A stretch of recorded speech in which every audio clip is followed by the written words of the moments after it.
Qu'est-ce qui fait la différence entre les top performers et ceux qui réussissent moins dans la vente dans le cadre d'un contact avec un prospect? Eh bien, une étude de B2B Sales Lab nous en dit plus sur les habitudes des top performers.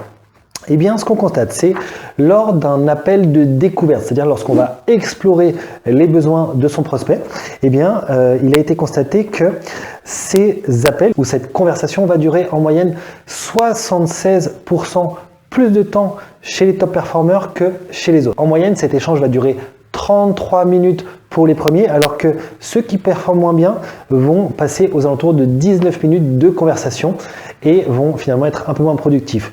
Pourquoi ça? Eh bien parce que tout simplement, ils n'auront pas forcément le temps de faire le tour entre guillemets de toute la question, de toutes les problématiques, de tout ce qui tient à cœur au client, alors que les top performers, justement, ils se démarquent en allant explorer les besoins jusqu'au bout et non pas se limiter à la surface. La même logique s'applique lors d'une présentation, c'est d'ailleurs un petit peu plus surprenant. Eh bien, sachez que les top performers vont faire durer leur présentation plus longtemps, 55% de temps en plus, c'est-à-dire que lorsqu'on convertit en minutes, 42 minutes de présentation, tandis que ceux qui performent moins bien vont seulement faire une présentation qui dure 27 minutes en moyenne.